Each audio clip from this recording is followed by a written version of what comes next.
ডলি সায়ন্তনীর বিরুদ্ধে পরকীয়ার অভিযোগ তুললেন সঙ্গীত শিল্পী রবি চৌধুরী। এক পডকাস্টে সাবেক স্ত্রীর বিরুদ্ধে এ অভিযোগ তোলেন তিনি। বিষয়টি নিয়ে মুখ খুলেছেন ডলি সায়ন্তনী নিজেই। সামাজিক যোগাযোগ মাধ্যমে দেয়া এক স্ট্যাটাসে তিনি এ অভিযোগকে বিভ্রান্তিকর ও ভিত্তিহীন বলে দাবি করেন।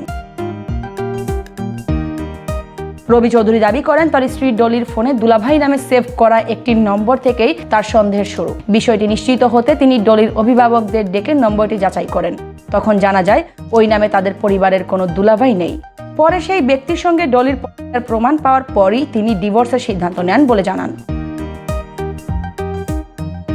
এর জবাবে ডলি সায়ন্তনী বলেছেন, সম্প্রতি তাদের পরিবার ও ব্যক্তিগত জীবন নিয়ে যে বিভ্রান্তিকর ও ভিত্তিহীন তথ্য ছড়ানো হচ্ছে তার সম্পূর্ণ মিথ্যা, উদ্দেশ্য প্রণোদিত। তারা ইচ্ছাকৃতভাবে বিষয়টি নিয়ে কোনো বিতর্কে যেতে চান না।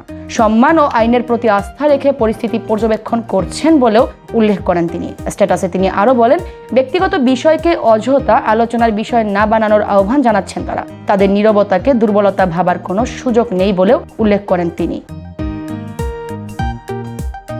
এদিকে ডিভোর্স প্রসঙ্গে স্পষ্ট করে ডলি সায়ন্তনী জানান, ডিভোর্স তিনি নিজেই দিয়েছিলেন। কেন সেই সিদ্ধান্ত নিয়েছিলেন তা এই মুহূর্তে আর বলতে চান না বলেও উল্লেখ করেন তিনি। তবে ডিভোর্সের সময় প্রকাশ্যে প্রেস কনফারেন্স করে বিষয়টি বিস্তারিত জানিয়েছিলেন বলে দাবি করেন এই গায়িকা। সঙ্গীত শিল্পী দম্পতি হিসেবে একসময় বেশ জনপ্রিয় ছিলেন রবি চৌধুরী ও ডলি সায়ন্তনী। ভালোবেসে গড়া সেই সংসার হঠাৎ করেই ভেঙে যাওয়ায় অবাক হয়েছিলেন তাদের ভক্তরাও।